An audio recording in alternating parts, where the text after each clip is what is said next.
La llamada llegó como un rayo en medio de la noche más tranquila de mi vida. Señora Elsa, soy la enfermera Camila de la Clínica San Rafael.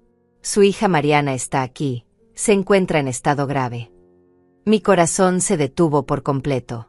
Después de 73 años en este mundo, nunca había sentido tanto terror condensado en una sola frase. Las palabras se repetían en mi cabeza como un martillo implacable mientras mis manos temblaban sosteniendo el auricular. Mariana, mi única hija, mi razón de existir, estaba en peligro. Me vestí a toda prisa con lo primero que encontré, tomé las llaves del auto y salí disparada hacia la clínica. Durante el trayecto, mi mente se llenó de los peores pensamientos. ¿Qué le habría pasado? ¿Un accidente? ¿Una enfermedad repentina? Condujo como nunca antes lo había hecho, atravesando las calles vacías de la madrugada con una desesperación que me consumía por dentro. La Clínica San Rafael estaba en el distrito más exclusivo de la ciudad, un lugar donde solo las familias adineradas podían permitirse la atención médica privada. Pero cuando llegué, lo que encontré fue aún peor que mis peores pesadillas. En la elegante recepción de mármol blanco me esperaba un hombre de traje gris perfectamente planchado, con una sonrisa falsa que no llegaba a sus ojos fríos como el hielo. Era mi yerno Rubén, el esposo de mi querida Mariana.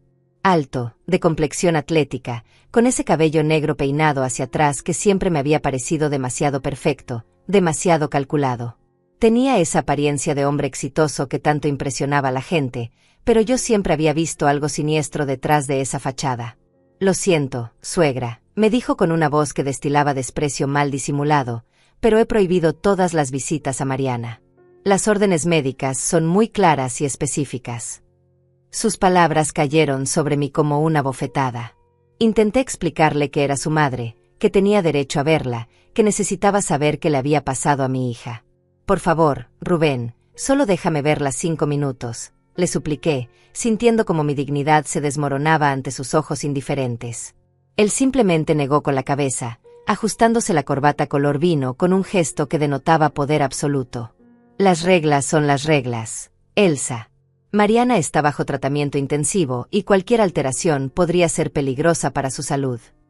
Me señaló la puerta con un movimiento despectivo de la mano, como si fuera una mendiga que había llegado a molestar. Le sugiero que regrese a su casa y espere noticias. Yo me haré cargo de todo. La humillación me ardía en el pecho mientras caminaba hacia la salida, sintiendo las miradas burlonas del personal de seguridad que había presenciado toda la escena. 73 años de vida, de luchar por criar sola a mi hija después de que su padre nos abandonara cuando ella tenía apenas 5 años, y ahora este hombre me trataba como si fuera una extraña. Me fui con el alma destrozada, sin entender qué estaba pasando realmente. Esa noche fue la más larga de mi existencia. Me quedé despierta en mi pequeña casa, caminando de un lado a otro por la sala, mirando las fotografías de Mariana que decoraban cada rincón. Ahí estaba mi niña a los 6 años, con su primer vestido rosa para la escuela. A los 15, el día de su graduación, radiante de felicidad. A los 25, el día que conoció a Rubén en esa conferencia de negocios.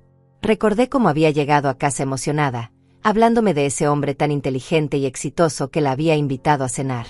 Desde el principio, algo en Rubén me había inquietado. Era demasiado perfecto, demasiado encantador, demasiado insistente en separar a Mariana de mí.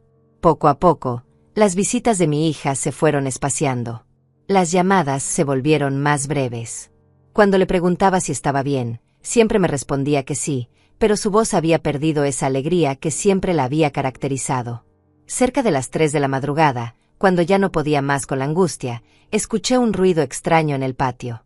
Al principio pensé que era un gato, pero cuando me asomé por la ventana de mi habitación, vi algo que me heló la sangre.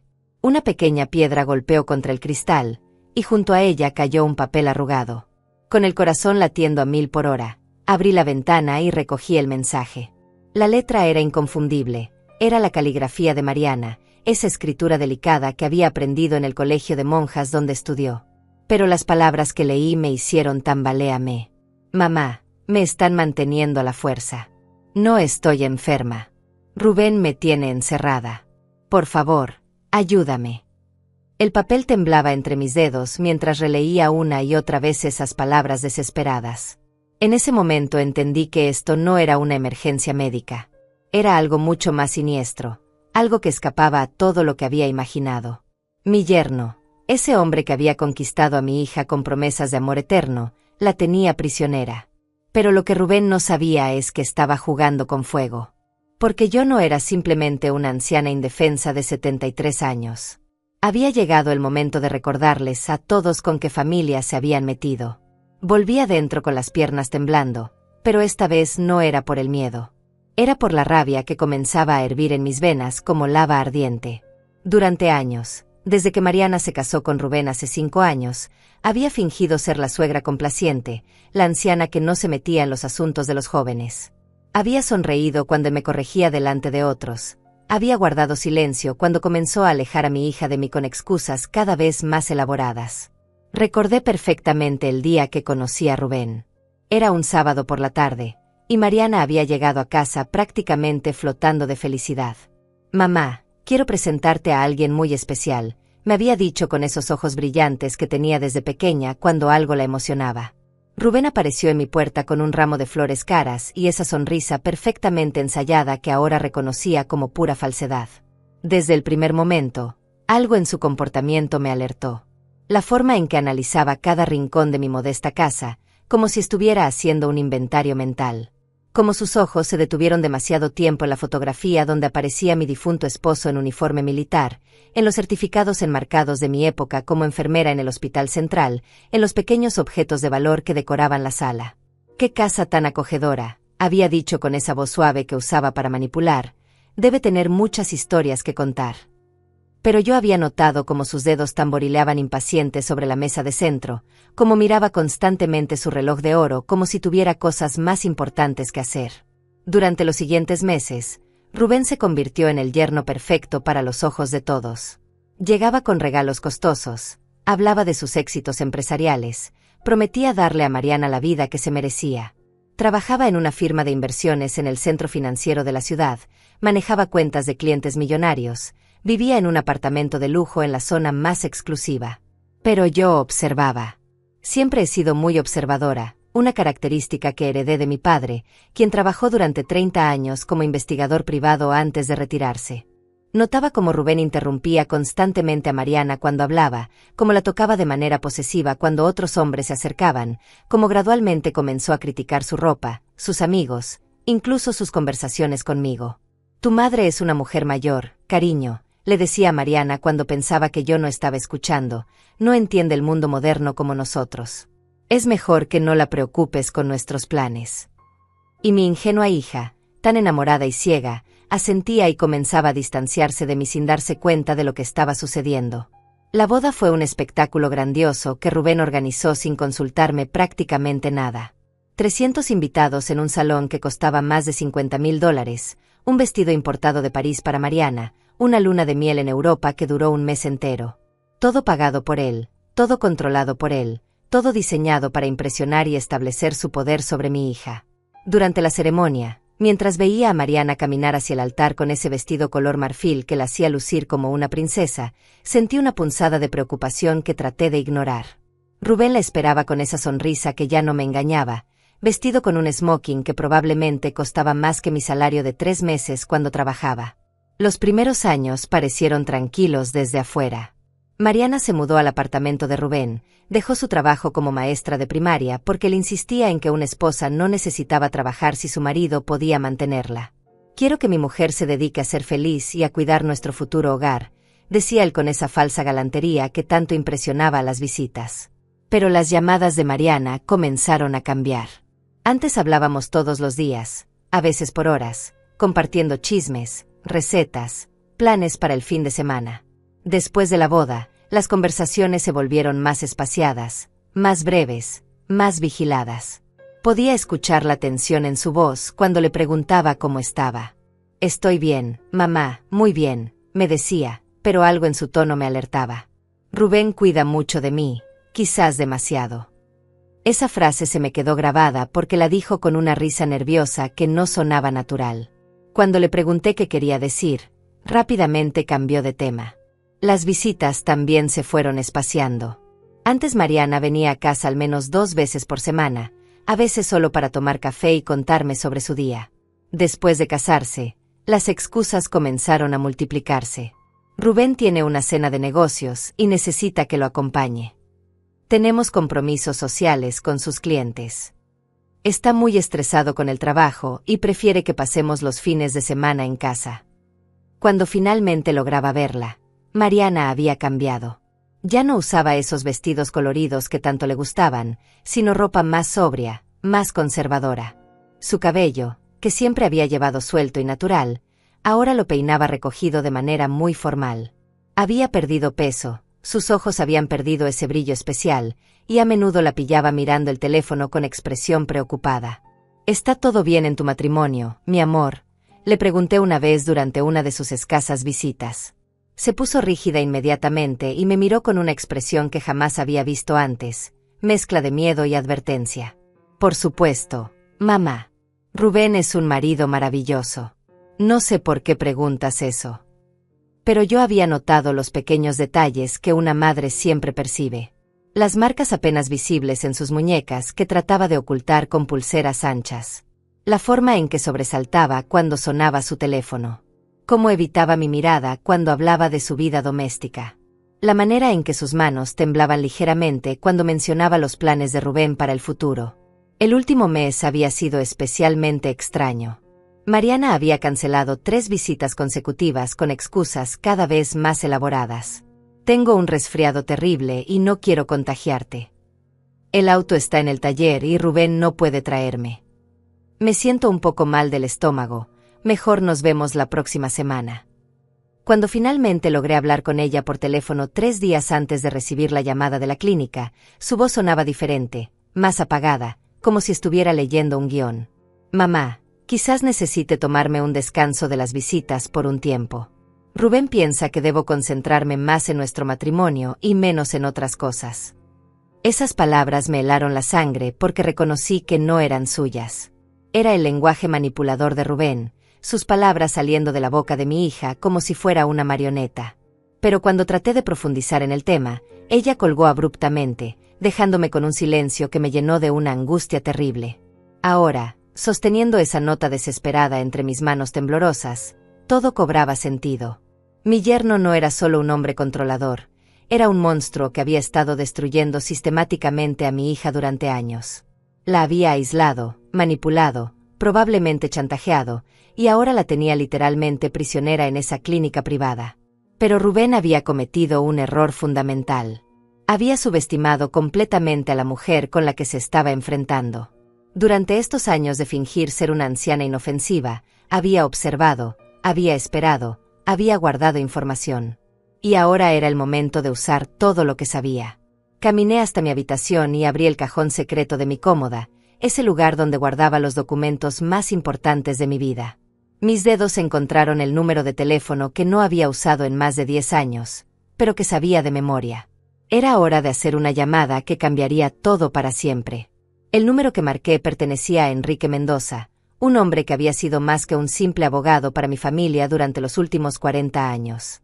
Era las 4 de la madrugada cuando su teléfono sonó, pero él respondió al segundo timbrazo como si hubiera estado esperando mi llamada toda la vida. «Elsa», dijo su voz profunda y tranquila, «han pasado muchos años desde la última vez que escuché tu voz a esta hora. Algo muy grave debe estar sucediendo». Enrique conocía esa señal. Durante décadas, las llamadas nocturnas habían significado crisis, emergencias que requerían soluciones inmediatas y discretas. La última vez había sido cuando mi esposo murió en ese accidente extraño que nunca se investigó completamente, dejándome viuda con una niña pequeña y muchas preguntas sin responder. «Enrique, necesito que me escuches muy cuidadosamente», le dije, con una voz que no había usado en años, una voz que traía de vuelta a la mujer que había sido antes de convertirme en la abuela complaciente que todos conocían. «Mi yerno tiene a Mariana prisionera en una clínica privada. Ha prohibido mi entrada y ella me ha enviado una nota pidiendo ayuda. Es hora de recordarles con qué familia se han metido».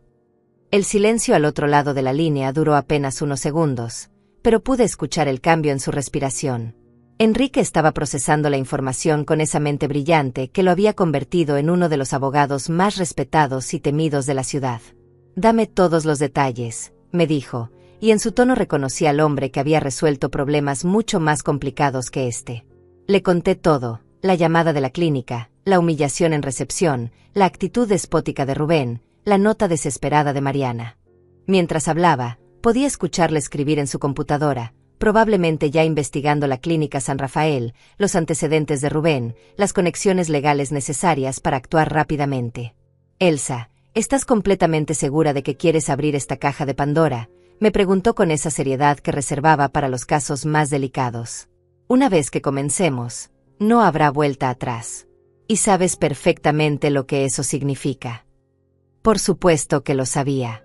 Significaba revelar secretos que había guardado durante décadas, utilizar influencias que había mantenido dormidas, despertar conexiones que habían permanecido silenciosas desde la muerte de mi esposo. Significaba mostrarle al mundo quién era realmente Elsa Morales, no la anciana jubilada que vivía en una casa modesta del barrio. Mi difunto esposo, Fernando Morales, había sido mucho más que el oficial militar que todos conocían. Durante 20 años trabajó en inteligencia militar, estableciendo redes de contactos que abarcaban desde jueces hasta políticos, desde empresarios hasta periodistas de investigación. Cuando murió en ese accidente que nunca me convenció completamente, heredé no solo su fortuna cuidadosamente oculta, sino también sus conexiones y su reputación. Había elegido vivir en las sombras, criar a Mariana en la tranquilidad de una vida aparentemente normal, mantener un perfil bajo que nos protegiera de los enemigos que Fernando había hecho durante su carrera. Pero eso no significaba que hubiera perdido el poder, solo que había decidido no usarlo. Hazlo, Enrique, le dije con una determinación que me sorprendió a mí misma. Mi hija está en peligro y no voy a permitir que ese monstruo la destruya. Usa todos los recursos que necesites. Perfecto. Dame 2 horas para hacer las llamadas necesarias. Mientras tanto, quiero que te mantengas completamente alejada de la clínica. No hagas nada que pueda alertar a Rubén de que estamos actuando. Entendido. Pero yo tenía otros planes. Después de colgar con Enrique, marqué otro número que tenía grabado en mi memoria desde hacía décadas. Esta vez la voz que respondió era femenina, profesional, eficiente. Investigaciones Privadas Mendoza. Habla Rebeca. Rebeca era la hija de Enrique, una mujer de 40 años que había heredado no solo el apellido de su padre, sino también su talento para desentrañar secretos. Había estudiado criminología en Estados Unidos, trabajado con el FBI durante 5 años, y luego regresado para establecer la agencia de investigación privada más discreta y efectiva del país. Rebeca, soy Elsa Morales. Tu padre me va a llamar en unas horas, pero necesito que empieces a trabajar inmediatamente. Quiero toda la información posible sobre Rubén Vázquez, esposo de mi hija Mariana. Antecedentes, finanzas, conexiones, debilidades. Todo. Entendido, señora Elsa. ¿Qué nivel de profundidad necesita? Su pregunta era una forma educada de preguntar hasta dónde estaba dispuesta a llegar, qué líneas éticas estaba preparada a cruzar para obtener la información. El nivel que sea necesario para salvar a mi hija, respondí sin dudar. Y Rebeca, esto es urgente. Tengo razones para creer que Mariana está en peligro inmediato. Mientras esperaba que Enrique y Rebeca comenzaran a trabajar, decidí hacer mi propia investigación. Encendí la computadora que Mariana me había regalado el año pasado, esa que usaba principalmente para ver fotografías y leer noticias, y comencé a buscar información sobre mi yerno. Lo que encontré en las primeras búsquedas me confirmó mis peores sospechas. Rubén Vázquez no era exactamente quien decía ser. Sí trabajaba en finanzas, pero había varios artículos en periódicos económicos que mencionaban investigaciones por posibles fraudes, clientes que habían perdido dinero en inversiones sospechosas, socios que habían terminado demandándolo por prácticas dudosas. Pero lo que realmente me alarmó fue un artículo de hace 2 años en una revista de Sociedad. Rubén aparecía en una fotografía en una gala benéfica, sonriendo junto a una mujer rubia que claramente no era Mariana. El pie de foto lo identificaba como el exitoso financiero Rubén Vázquez y su compañera Camila Herrera en el evento anual de la Fundación Esperanza. Camila Herrera. El mismo nombre de la enfermera que me había llamado desde la clínica. Esto no podía ser una coincidencia. Seguí investigando y encontré más fotografías de Rubén y esta Camila en diferentes eventos sociales, siempre presentados como pareja, siempre en fechas posteriores a su matrimonio con Mariana. Mi yerno no solo era un manipulador y un secuestrador, sino también un adúltero que había estado llevando una doble vida durante años. La rabia que sentía ahora era diferente a todo lo que había experimentado antes. No era solo la furia de una madre protectora, sino la indignación fría y calculada de una mujer que había sido subestimada y engañada. Rubén había jugado conmigo durante años, fingiendo respeto mientras destruía sistemáticamente a mi hija y se burlaba de nuestra familia. A las 6 de la mañana, mi teléfono sonó nuevamente. Era Rebeca con información preliminar que me heló la sangre. Señora Elsa, he encontrado cosas muy preocupantes. Rubén Vázquez está en graves problemas financieros. Ha perdido más de $200,000 de dinero de clientes en inversiones fraudulentas. Hay una investigación federal en curso que podría resultar en cargos criminales. Continúa, le dije, aunque ya intuía hacia dónde se dirigía la información. Mariana es beneficiaria de una póliza de seguro de vida por $500,000 que Rubén contrató hace 6 meses. También descubrí que su apartamento de lujo está a punto de ser embargado y que tiene deudas con prestamistas privados muy peligrosos. Señora Elsa, creo que su yerno planea matar a Mariana y hacer que parezca un suicidio o un accidente médico. Las palabras de Rebeca confirmaron mis peores temores. Rubén no solo tenía a mi hija prisionera, sino que probablemente planeaba asesinarla para cobrar el seguro y salvar su situación financiera. La clínica privada era el lugar perfecto para ejecutar su plan, con médicos cómplices que podrían falsificar certificados de defunción y crear una historia creíble. Rebeca, necesito que contactes inmediatamente a tu padre y le digas que acelere todo. No tenemos tiempo que perder. Mi hija podría estar muerta antes del mediodía si no actuamos rápido. Ya estoy en eso. También he localizado la habitación donde tienen a Mariana. Está en el 3er piso de la clínica, habitación 312. Hay 2 guardias de seguridad privada en el pasillo, y las cámaras han sido estratégicamente deshabilitadas en esa área. La información de Rebeca me dio la confirmación final de que esto era una operación completamente planeada. Rubén había pensado en cada detalle, había comprado la complicidad de médicos y personal de seguridad, había elegido el momento perfecto cuando yo estaría más vulnerable y menos capaz de reaccionar. Pero había subestimado completamente mi capacidad de respuesta.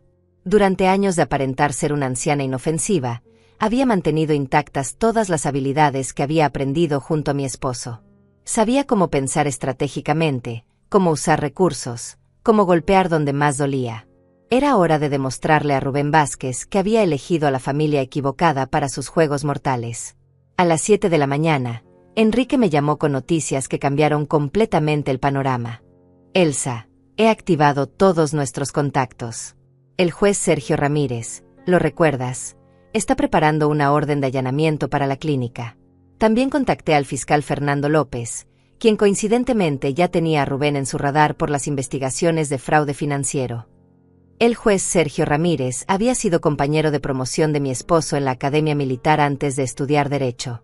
Durante años había mantenido una relación discreta pero sólida con nuestra familia, y sabía perfectamente que cuando los Morales pedían un favor, era porque la situación lo ameritaba completamente. Pero hay algo más, continuó Enrique con un tono que reconocí como preocupación genuina.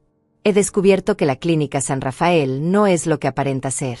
Oficialmente es un centro médico privado respetable, pero mis fuentes me informan que también funciona como una especie de refugio para personas adineradas que necesitan desaparecer temporalmente de la vista pública. La información me produjo un escalofrío que recorrió toda mi espina dorsal. ¿Qué quieres decir exactamente, Enrique? Políticos con escándalos, empresarios bajo investigación, herederos problemáticos cuyas familias necesitan mantenerlos sedados y controlados. La clínica ofrece servicios muy particulares para cierto tipo de clientela. Rubén no eligió ese lugar por casualidad, Elsa. Conoce perfectamente lo que están dispuestos a hacer ahí. Esta revelación me hizo entender que el plan de Rubén era aún más sofisticado de lo que había imaginado. No se trataba solo de mantener a Mariana prisionera temporalmente, sino de utilizar una red establecida de corrupción médica para ejecutar su plan de manera que pareciera completamente legal y natural. Enrique, ¿cuánto tiempo necesitas para tener lista la orden de allanamiento? 2 horas máximo. Sergio está trabajando en eso ahora mismo, pero necesita asegurarse de que todo esté legalmente blindado. Si entramos sin las garantías apropiadas, Rubén podría salirse con la suya usando tecnicismos legales. 2 horas parecían una eternidad cuando sabía que cada minuto podía ser crucial para la supervivencia de Mariana. Pero también entendía la importancia de hacer las cosas correctamente. Una operación mal ejecutada podría darle a Rubén las herramientas para escapar de la justicia para siempre. Mientras esperaba, decidí hacer algo que no había hecho en años: usar mi vieja red de contactos personales. Marqué un número que pertenecía a Fabián Herrera, un periodista de investigación que había trabajado muy de cerca con mi esposo en varios casos militares durante los años 80 y 90. Elsa Morales, dijo Fabián cuando respondió, y pude escuchar la sorpresa genuina en su voz. Pensé que nunca volvería a saber de ti después del funeral de Fernando. ¿Qué ha pasado para que rompieras tu silencio después de tantos años? Fabián había sido más que un simple periodista para nuestra familia. Durante los años más peligrosos de la carrera de Fernando, cuando las amenazas de muerte eran constantes y los enemigos parecían estar en todas partes, Fabián había sido nuestro aliado en la prensa, la persona que se aseguraba de que cierta información llegara al público en el momento correcto.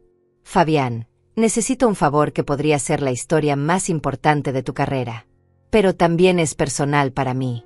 Mi yerno está tratando de asesinar a mi hija, y tengo pruebas de una red de corrupción médica que va mucho más allá de este caso particular. Le expliqué toda la situación: el secuestro de Mariana, los planes de Rubén, la naturaleza sospechosa de la clínica San Rafael, las conexiones con el fraude financiero. Mientras hablaba, podía escuchar a Fabián escribiendo furiosamente, y sabía que su mente periodística ya estaba organizando la información en una historia explosiva. Elsa, esto es mucho más grande de lo que imaginas. He estado investigando la clínica San Rafael durante meses por un caso completamente diferente. Hay conexiones con lavado de dinero, desapariciones forzadas, incluso tráfico de órganos. Si puedo confirmar tu historia, esto podría derribar una red criminal que opera a nivel nacional. La información de Fabián me confirmó que Rubén había elegido asociarse con criminales mucho más peligrosos de lo que había anticipado. Pero también me dio una ventaja estratégica. Ahora no solo estaba luchando para salvar a mi hija, sino que tenía la oportunidad de exponer una operación criminal que había estado dañando a muchas familias. Fabián, en 2 horas va a haber un allanamiento oficial de la clínica. Quiero que estés ahí con tu equipo de cámaras. Esta historia necesita ser documentada desde el primer momento. Cuenta conmigo, Elsa. Y gracias por confiar en mí para esto. Sé lo que significa para ti romper tu silencio después de tantos años. Después de colgar con Fabián, recibí una llamada de Rebeca con información adicional que me puso los pelos de punta. Señora Elsa, he interceptado comunicaciones entre Rubén y el doctor que está a cargo de Mariana en la clínica. Planean administrarle una sobredosis de sedantes esta tarde y reportarla como una reacción alérgica fatal. ¿Tienes grabaciones de esas conversaciones? Sí, y son evidencia criminal irrefutable. Pero hay algo más. He descubierto que Camila Herrera, la mujer que se hace pasar por enfermera, en realidad es la coordinadora de toda esta operación. Ella es quien recluta a los médicos corruptos, quien organiza los accidentes médicos, quien se encarga de que los certificados de defunción estén perfectamente falsificados. Esta información me reveló que Rubén no era el cerebro detrás de esta operación, sino simplemente otro cliente desesperado de una red criminal establecida. Camila era la verdadera profesional, la mujer que había convertido el asesinato por motivos económicos en un negocio sistemático y aparentemente respetable. Rebeca, ¿tienes evidencia de otros casos similares? Al menos 12 en los últimos 3 años. Siempre el mismo patrón: cónyuge en problemas financieros, póliza de seguro reciente, internamiento en la clínica San Rafael, muerte súbita por complicaciones médicas aparentemente naturales. Y siempre con Camila Herrera coordinando toda la operación. La magnitud de lo que habíamos descubierto era aterrorizante. No se trataba solo de salvar a Mariana, sino de detener una máquina de muerte que había estado operando con impunidad durante años, aprovechándose del prestigio aparente de una clínica privada para ejecutar asesinatos perfectamente planeados. A las 9 de la mañana, Enrique me llamó con la confirmación que había estado esperando. Elsa, tenemos la orden de allanamiento. El juez Sergio autorizó una operación completa con participación de la policía, la Fiscalía y la Unidad de Crímenes Financieros. Vamos a entrar a las 10 en punto. Enrique, hay algo más que necesitas saber, le dije, y le transmití toda la información que Rebeca y Fabián habían descubierto sobre la red criminal. Esto va mucho más allá de Rubén. Estamos hablando de una organización que ha asesinado a docenas de personas. Perfecto. Eso me da aún más autoridad legal para una operación amplia. Voy a coordinar con la Unidad de Crímenes Organizados para asegurarme de que arrestemos a todos los involucrados, no solo a los peces pequeños. Mientras se acercaba la hora del allanamiento, sentí una mezcla extraña de nerviosismo y satisfacción. Durante años había vivido en las sombras, fingiendo ser una anciana inofensiva, manteniendo oculto mi verdadero poder. Pero ahora, cuando mi hija más lo necesitaba, todas esas conexiones dormidas estaban despertando como una máquina perfectamente engrasada. Rubén había cometido el error de subestimar completamente a su oponente. Había visto en mí solo a una anciana solitaria sin recursos ni influencia, alguien a quien podía intimidar y apartar sin consecuencias. No tenía idea de que estaba jugando contra una mujer que había aprendido a manejar el poder real durante décadas. A las 9:30, recibí la llamada final de confirmación. Todo estaba listo. Las fuerzas policiales estaban en posición, los medios de comunicación habían sido alertados, los fiscales tenían las órdenes de arresto preparadas. En 30 minutos, la pesadilla de Mariana terminaría, y la verdadera pesadilla de Rubén comenzaría. Era hora de recordarles a todos con qué familia se habían metido. A las 10 en punto de la mañana, llegué a la clínica San Rafael en el asiento trasero del auto blindado de Enrique, acompañada por el fiscal Fernando López y seguida por una caravana de vehículos policiales que llenaron completamente el estacionamiento de la elegante clínica. El contraste era perfecto. La fachada de mármol blanco y cristales polarizados que proyectaba respetabilidad médica, ahora rodeada por la maquinaria implacable de la justicia. Desde la ventana del auto pude ver a Rubén en la recepción, hablando animadamente por teléfono con una expresión de confianza absoluta que estaba a punto de desmoronarse para siempre. Llevaba el mismo traje gris impecable de la noche anterior, pero ahora me daba cuenta de que toda esa perfección externa era simplemente el disfraz de un criminal desesperado. «Elsa, quiero que te mantengas atrás hasta que hayamos asegurado el edificio», me dijo el fiscal López mientras revisaba los documentos de la orden judicial. «Esta operación va a ser intensa y no queremos que corras ningún riesgo innecesario». Pero yo había esperado demasiado tiempo para este momento. «Fernando, durante 40 años he visto cómo la justicia a veces llega tarde para las víctimas. No voy a quedarme atrás mientras mi hija sigue en peligro. Además, necesitan que identifique a las personas involucradas». En ese momento, el equipo de Fabián llegó con sus cámaras, posicionándose estratégicamente para documentar toda la operación. Sabía que esta historia se convertiría en primera plana nacional, no solo por el drama familiar, sino por la exposición de la red criminal que operaba bajo la fachada de atención médica privada. La operación comenzó con precisión militar. 20 agentes entraron simultáneamente por todas las entradas del edificio, mientras otros aseguraban el perímetro para evitar que alguien escapara. Pude escuchar a través del radio de Enrique cómo los equipos confirmaban el control de cada piso, cada sala, cada ruta de escape posible. Equipo 3, tercer piso asegurado. Hemos localizado a la víctima en la habitación 312. Está consciente pero sedada. Necesitamos paramédicos inmediatamente. Esas palabras fueron como música celestial para mis oídos. Mariana estaba viva. Después de horas de terror imaginando lo peor, saber que mi hija respiraba me llenó de una energía renovada que me hizo sentir 20 años más joven. Mientras tanto, en la recepción se desarrollaba una escena que valía millones.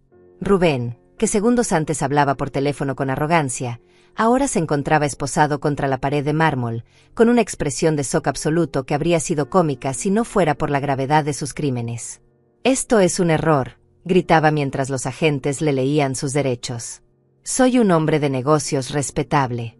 Mi esposa está aquí por razones médicas legítimas».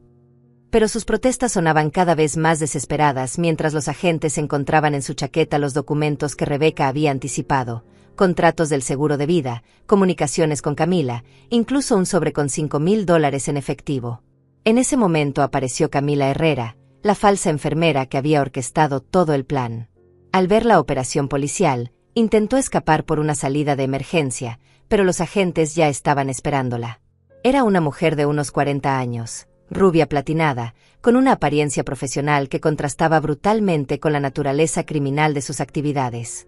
«Señora Elsa», me dijo el agente a cargo, «¿puede confirmar la identidad de estos individuos?». El hombre de traje gris es Rubén Vázquez, esposo de mi hija y el responsable de su secuestro. La mujer rubia es Camila Herrera, quien se hizo pasar por enfermera cuando me llamó anoche y quien aparentemente coordina esta operación criminal. Mientras los agentes procesaban a los detenidos, Enrique me acompañó hacia el tercer piso para reunirme finalmente con Mariana. El ascensor nunca me había parecido tan lento, cada segundo era una eternidad mientras subíamos hacia el reencuentro que había temido que nunca ocurriría. El pasillo del tercer piso era un caos controlado de actividad policial. Agentes revisando habitaciones, médicos siendo interrogados, personal de la clínica siendo separado entre cómplices y empleados inocentes. Pero mi única concentración estaba en la habitación 312, donde finalmente vería a mi hija después de esta pesadilla. Cuando entré en la habitación, el corazón casi se me detiene. Mariana estaba en la cama del hospital, pálida y delgada, con una vía intravenosa en el brazo y esa mirada perdida que reconocí como efecto de sedantes fuertes. Pero sus ojos se iluminaron al verme, y susurró mi nombre con una voz que sonaba como un eco lejano de la hija vibrante que había conocido toda mi vida. «Mamá», murmuró, tratando de incorporarse en la cama, «sabía que vendrías. Sabía que no me abandonarías». Sus palabras me partieron el corazón porque pude escuchar en ellas no solo alivio, sino también la sorpresa de alguien que había comenzado a perder la esperanza.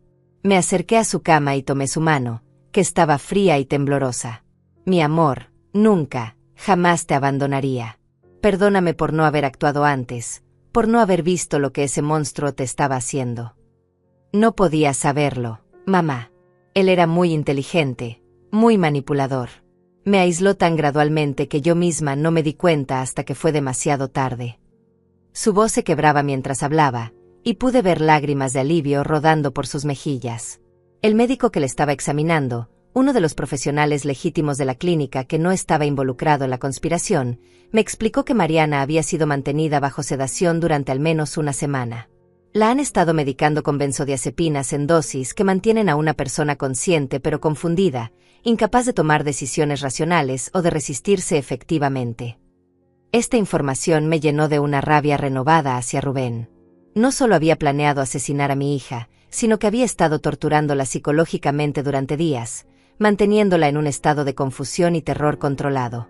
«Doctora», le pregunté, «¿cuánto tiempo necesitará para recuperarse completamente?» Físicamente, las drogas saldrán de su sistema en 24 a 48 horas. Psicológicamente, va a necesitar tiempo y apoyo profesional para procesar todo lo que ha vivido.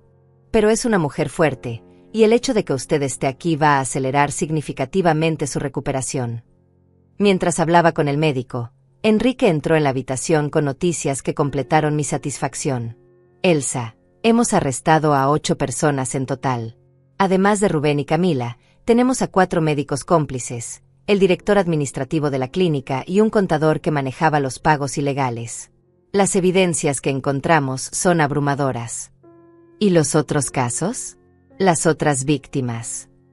Rebeca ya está trabajando con los fiscales para reabrir al menos 12 casos de muertes sospechosas en esta clínica durante los últimos 3 años. Tenemos suficiente evidencia para demostrar que esta red criminal ha estado operando sistemáticamente, y que Mariana habría sido solo la siguiente víctima. En ese momento entró Fabián con su equipo de cámaras, pero mantuvieron una distancia respetuosa mientras documentaban el rescate. Sabía que esta historia tendría un impacto nacional, pero también sabía que era importante que la gente viera la realidad de lo que había estado ocurriendo bajo la fachada de respetabilidad médica. «Mariana», le dije tomando nuevamente su mano, «todo va a estar bien ahora. Rubén nunca más podrá lastimarte, y vamos a asegurarnos de que nunca pueda lastimar a nadie más». «Mamá, hay algo que necesito decirte», murmuró con una voz más fuerte, como si la presencia de la justicia le estuviera devolviendo la fuerza. «Rubén me confesó todo anoche. Me dijo que planeaba matarme hoy para cobrar el seguro, y que después se iría del país con Camila. Pensaba que yo estaba demasiado sedada para recordarlo, pero lo grabé todo en mi teléfono». Esas palabras fueron la cereza del pastel. No solo teníamos evidencia circunstancial y testimonios de terceros, sino que teníamos la confesión directa del propio Rubén, grabada por su propia víctima. Su arrogancia y su subestimación de Mariana habían sido su perdición final. El rescate había sido un éxito completo, pero sabía que esto era solo el comienzo. Ahora venía la parte más satisfactoria: ver cómo la justicia se encargaba de cada uno de los criminales que habían osado meterse con mi familia. Los siguientes días fueron un torbellino de actividad legal que me recordó por qué había elegido mantenerme alejada del mundo público durante tantos años. Pero ahora, con Mariana segura en casa recuperándose lentamente, cada comparecencia ante tribunales, cada entrevista con fiscales, cada sesión con investigadores se sentía como un paso más hacia la justicia que nuestra familia merecía. La grabación que Mariana había logrado hacer en su teléfono se convirtió en la pieza central del caso. En una calidad de audio sorprendentemente clara, se escuchaba la voz de Rubén explicándole con detalle sádico cómo planeaba matarla esa tarde. Mañana por la tarde, mi querida esposa, tendrás una reacción alérgica fatal a los medicamentos. Será muy trágico, muy inesperado, pero estas cosas pasan en los hospitales. Y yo seré el viudo destrozado que recibirá $500,000 para consolarme de mi pérdida. El audio también revelaba detalles sobre otros casos anteriores. Rubén, creyendo que Mariana estaba completamente sedada, había hablado con orgullo sobre la eficiencia de la operación de Camila. Es increíble lo fácil que es cuando tienes los contactos correctos. Camila ha perfeccionado esto hasta convertirlo en un arte. 12 casos exitosos en 3 años, y jamás una sospecha real. Cuando los medios de comunicación obtuvieron acceso a fragmentos editados de esa grabación, el escándalo se volvió nacional. Fabián había coordinado una campaña mediática que exponía no solo el caso individual de Mariana, sino toda la red de corrupción médica que había estado operando en clínicas privadas de lujo por todo el país. La mafia de las batas blancas, tituló el periódico nacional más importante. Red criminal utilizaba clínicas privadas para ejecutar asesinatos por dinero. Los titulares se multiplicaban cada día, y cada revelación nueva generaba más indignación pública y más presión sobre las autoridades para investigar casos similares en otras instituciones. Durante este tiempo, Mariana se recuperaba físicamente en la comodidad de mi casa, pero el daño psicológico era evidente. Los sedantes habían salido de su sistema, pero los recuerdos de esas semanas de manipulación y terror permanecían frescos y dolorosos.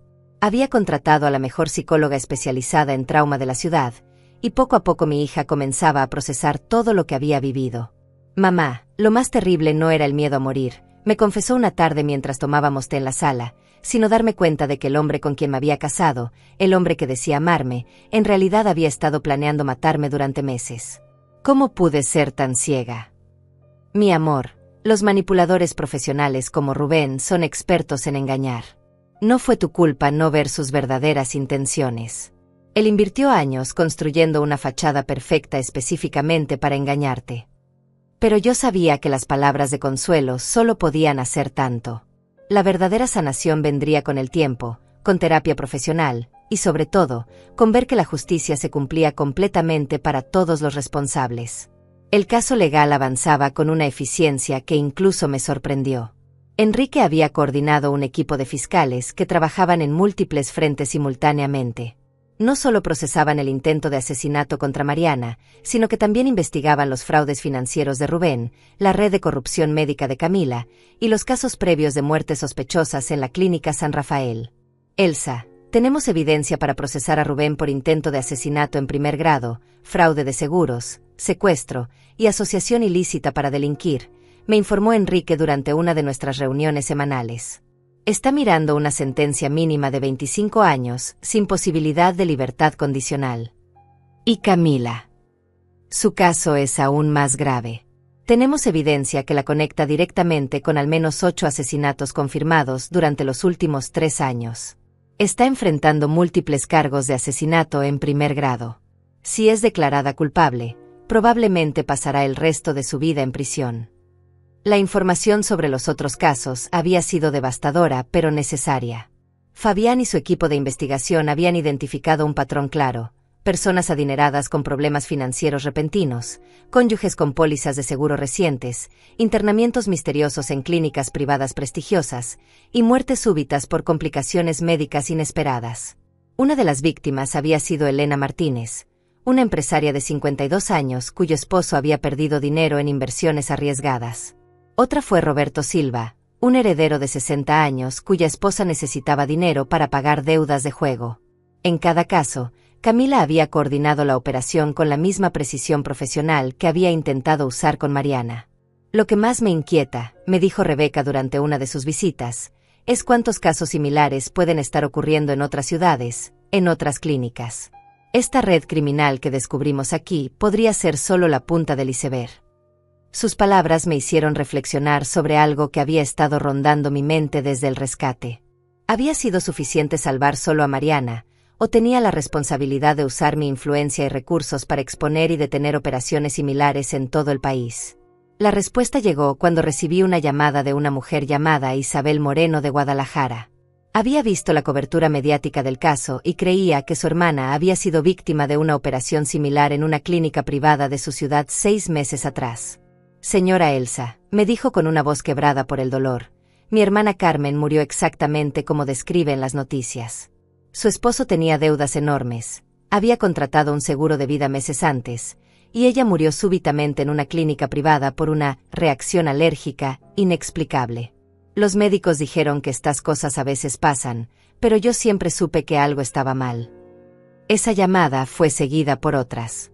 Durante las siguientes semanas, recibí contactos de familiares de presuntas víctimas de operaciones similares en 5 ciudades diferentes. Cada caso mostraba el mismo patrón sospechoso, la misma combinación de desesperación financiera, seguros de vida y muertes misteriosas en clínicas privadas. Era evidente que el caso de Mariana había destapado algo mucho más grande de lo que cualquiera había imaginado inicialmente. No se trataba de una operación criminal aislada, sino de un modelo de negocio que se había expandido por todo el país, aprovechándose de la confianza que la gente deposita en las instituciones médicas privadas. Decidí expandir la investigación más allá del caso individual de mi hija. Usando los recursos que había mantenido dormidos durante décadas, comencé a financiar investigaciones privadas en otras ciudades, a contactar fiscales en otros estados, a coordinar con periodistas de investigación para exponer la verdadera magnitud de esta red criminal. Mariana, le dije una tarde mientras paseábamos por el jardín de la casa, creo que tu terrible experiencia puede servir para salvar las vidas de muchas otras personas. ¿Estarías dispuesta a testificar no solo en el caso de Rubén, sino también en una investigación nacional sobre esta red criminal? Mi hija, que había recuperado mucho de su fuerza física y mental durante las últimas semanas, me miró con una determinación que me recordó a la niña valiente que había criado.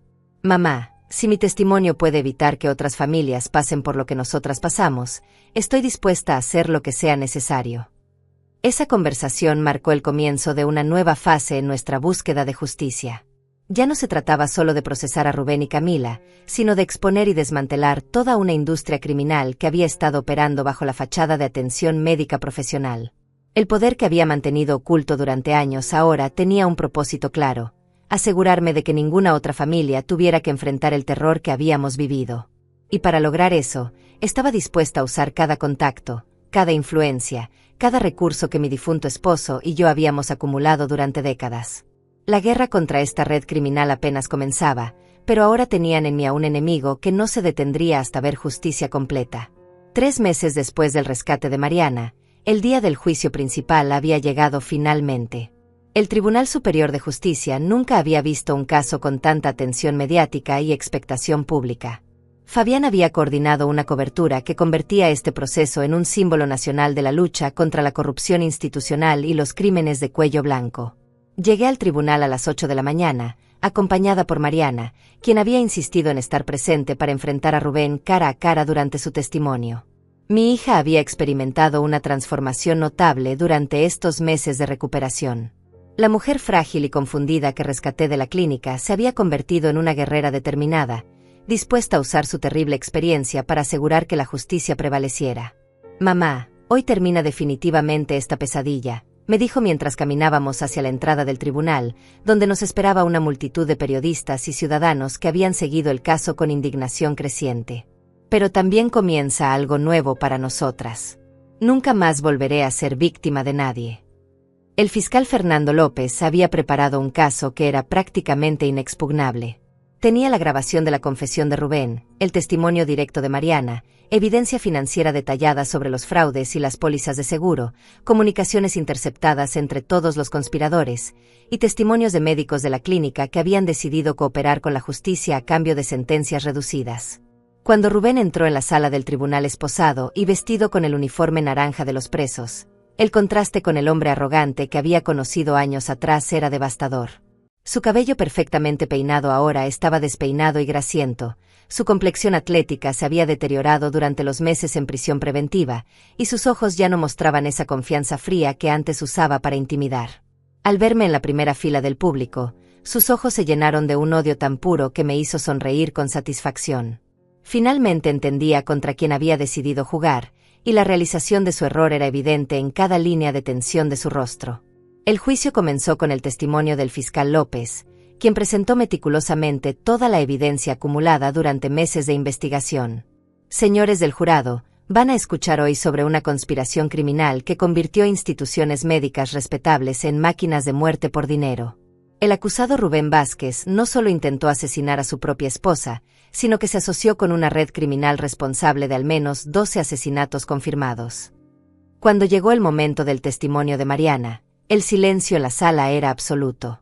Mi hija caminó hacia el estrado con una dignidad que me llenó de orgullo, y durante las siguientes 2 horas narró con detalles precisos todo lo que había vivido desde que Rubén comenzó a aislarla hasta la noche de su rescate. El acusado me dijo exactamente cómo planeaba matarme, declaró Mariana con una voz firme que resonó por toda la sala. Me explicó que sería una reacción alérgica fatal, que nadie sospecharía nada, y que él recibiría $500,000 para consolarse de mi muerte.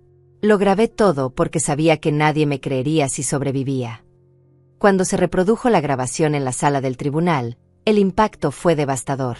La voz de Rubén, clara y calculadora, explicando los detalles de su plan de asesinato mientras creía que su víctima estaba demasiado sedada para entender, generó murmullos de indignación entre el jurado y el público presente. El abogado defensor de Rubén, un hombre mayor que claramente había aceptado este caso imposible solo por la publicidad, intentó argumentar que su cliente había sido manipulado por Camila Herrera, que era víctima de chantaje financiero, que nunca habría seguido adelante con sus amenazas. Pero cada argumento sonaba más desesperado que el anterior ante la abrumadora evidencia presentada. El momento más dramático llegó cuando llamaron a testificar a Camila Herrera.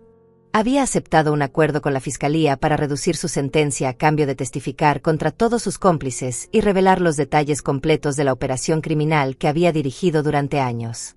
Señores del jurado, declaró Camila con una frialdad que me heló la sangre, dirigí una operación que proporcionaba servicios de eliminación para cónyuges con problemas financieros. Rubén Vázquez fue uno de mis clientes más entusiastas.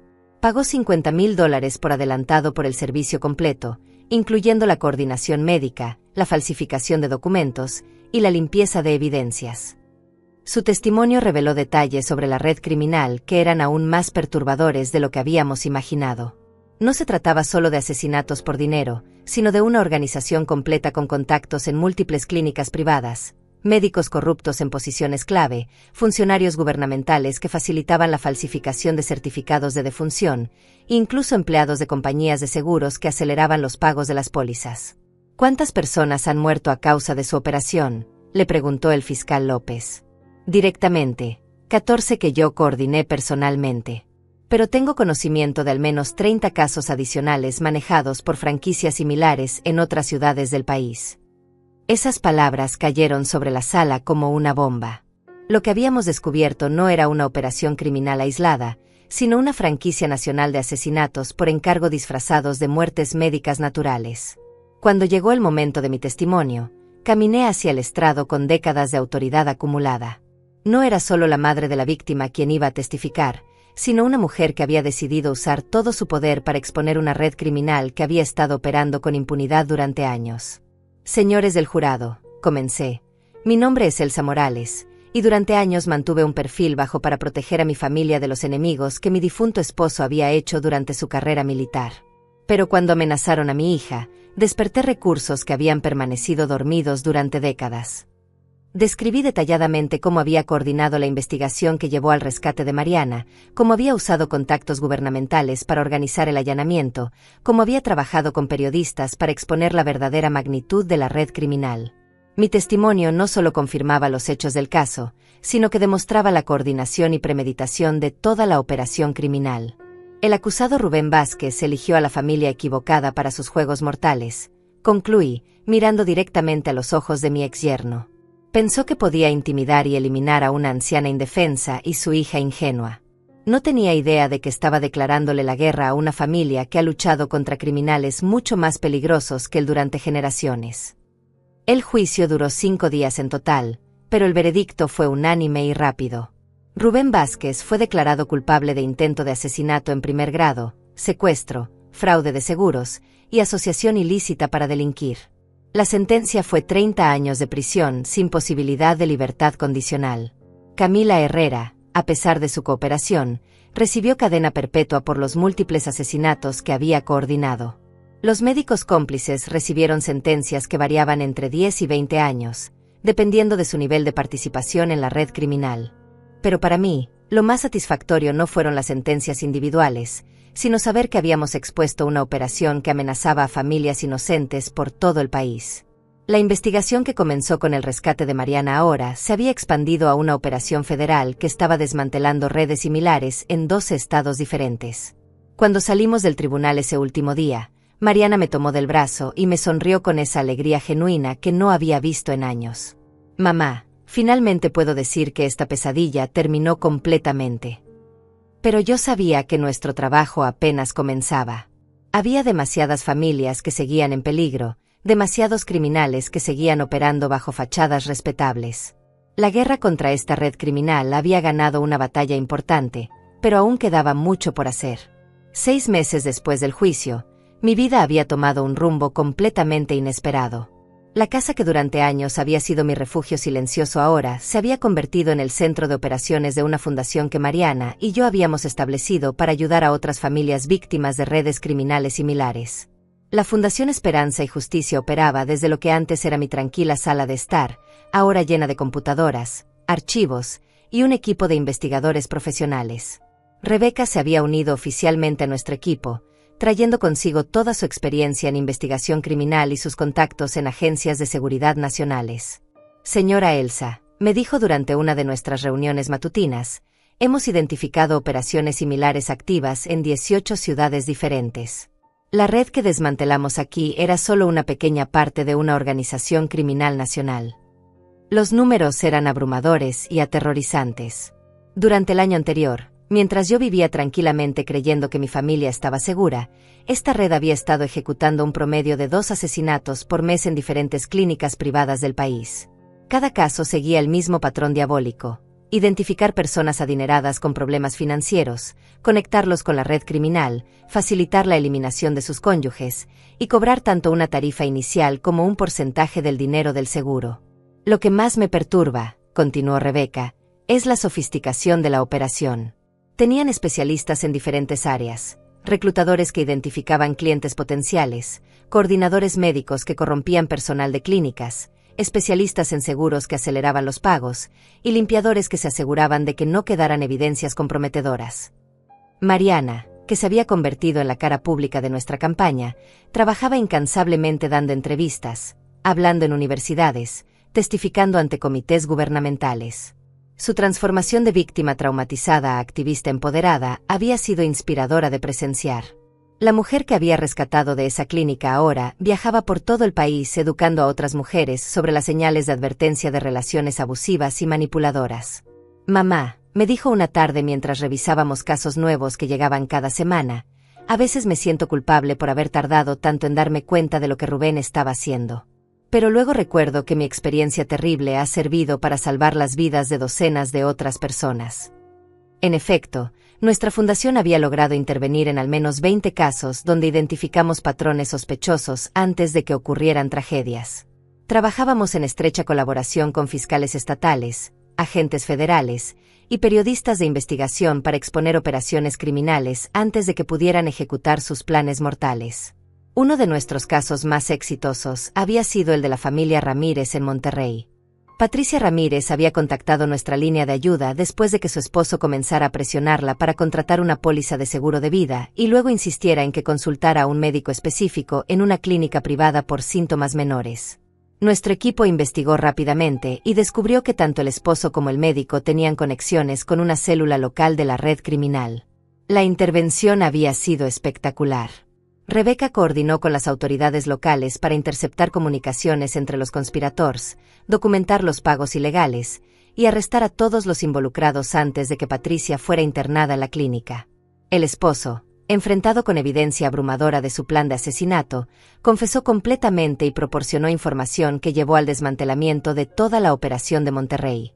Casos como el de Patricia me recuerdan por qué hacemos este trabajo, reflexionó Mariana después de hablar por teléfono con la mujer cuya vida habíamos salvado. Cada familia que protegemos hace que todo lo que sufrí valga la pena. Pero no todos nuestros casos terminaban con finales felices. También recibíamos llamadas de familias que habían perdido seres queridos en circunstancias sospechosas meses o años atrás, y que solo ahora entendían que probablemente habían sido víctimas de esta red criminal. Para estas familias, solo podíamos ofrecer justicia retroactiva trabajando con fiscales para reabrir investigaciones y procesar a los responsables. Una de las llamadas más devastadoras había llegado de Carmen Delgado en Puebla, cuya hermana había muerto 2 años atrás en circunstancias que ahora reconocía como típicas de la red criminal. Señora Elsa, me había dicho con una voz quebrada por el dolor y la rabia, mi hermana Ana murió exactamente como describen las noticias. Su esposo tenía deudas de juego enormes. Había contratado un seguro 6 meses antes, y ella murió súbitamente en una clínica privada por una complicación médica inexplicable. Trabajamos con Carmen para reabrir el caso de su hermana, y nuestra investigación reveló conexiones claras con la red criminal. El esposo de Ana fue eventualmente arrestado y condenado por asesinato, pero la justicia llegó demasiado tarde para devolver la vida a una madre de 2 niños pequeños que había sido víctima de la avaricia de su propio marido. Estos casos me recordaban constantemente que nuestra lucha no era solo sobre exponer criminales, sino sobre cambiar una cultura que permitía que estos crímenes ocurrieran con tanta facilidad. Las clínicas privadas de lujo operaban con poca supervisión gubernamental, las compañías de seguros procesaban reclamos con verificaciones mínimas, y las familias confiaban ciegamente en instituciones que podían estar corrompidas. Necesitamos cambios legislativos fundamentales, le dije a Enrique durante una de nuestras reuniones con funcionarios gubernamentales. Supervisión obligatoria de clínicas privadas, auditorías aleatorias de pólizas de seguro, protocolos de investigación automática para muertes súbitas en ciertos contextos. Enrique había expandido su práctica legal para incluir un departamento completo dedicado a reforma legislativa y advocacy gubernamental. Estamos trabajando con senadores en 3 comités diferentes para introducir legislación que requiera transparencia total en operaciones de clínicas privadas y que establezca bases de datos nacionales para rastrear patrones sospechosos en reclamos de seguros.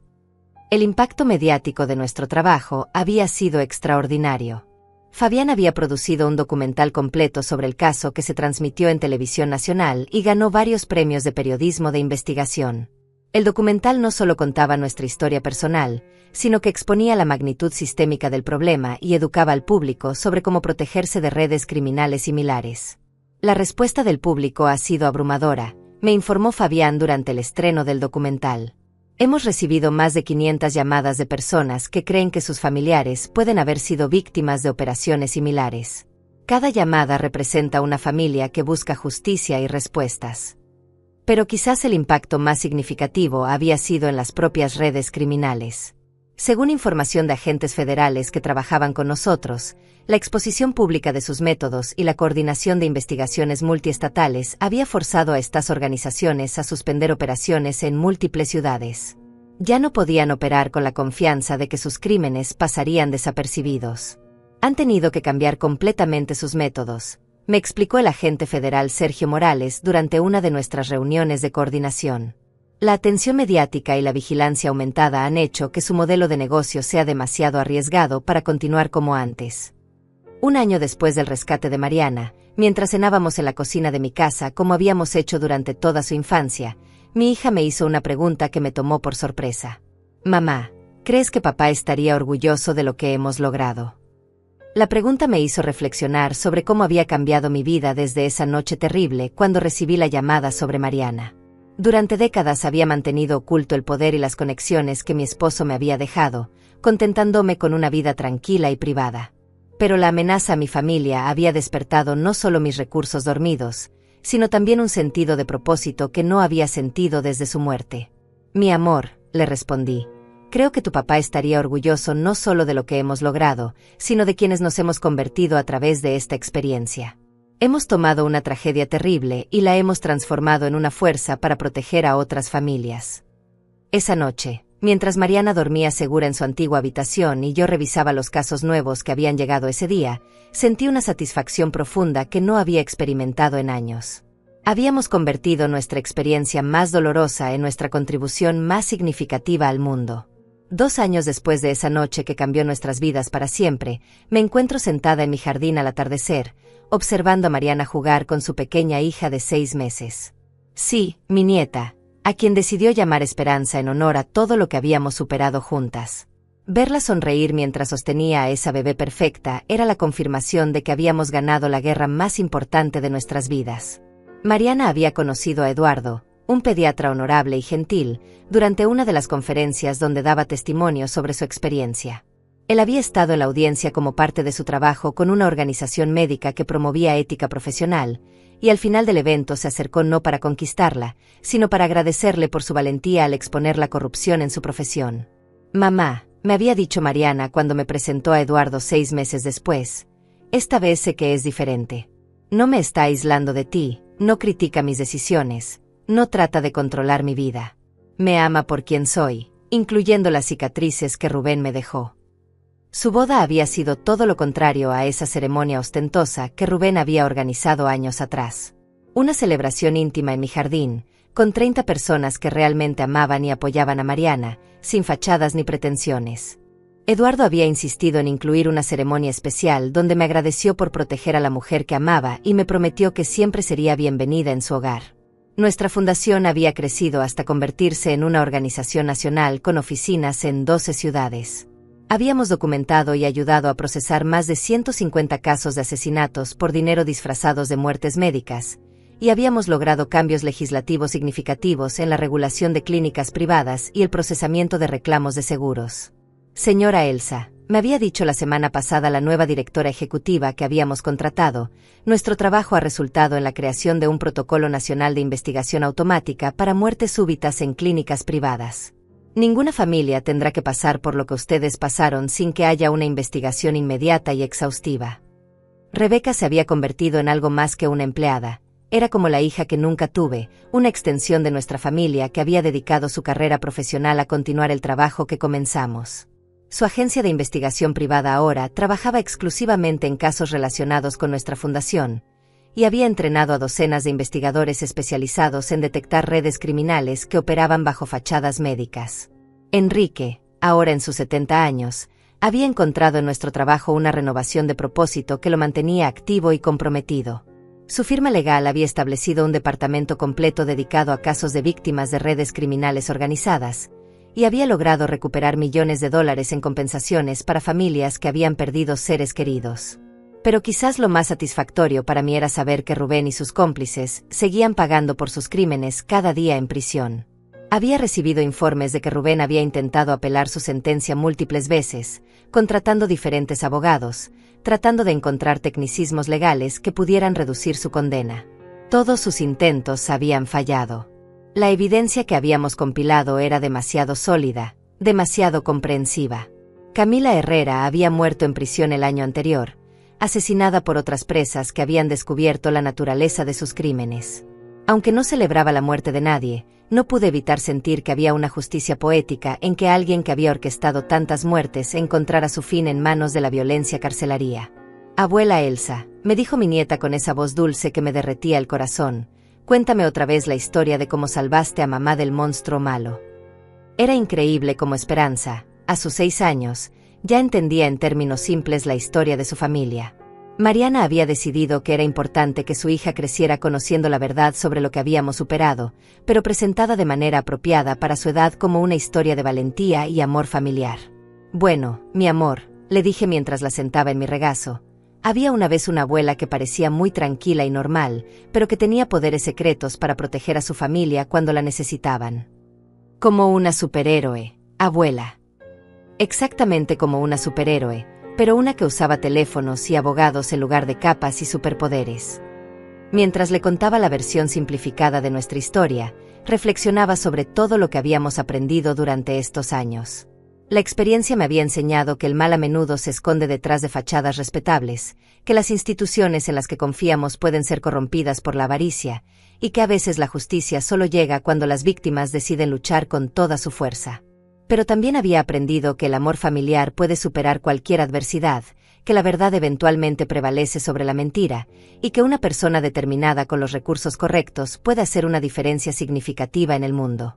Mamá, me dijo Mariana esa tarde mientras Eduardo preparaba la cena en la cocina, a veces me pregunto qué habría pasado si no hubieras tenido todos esos contactos, si no hubiera sabido cómo responder cuando Rubén me secuestró.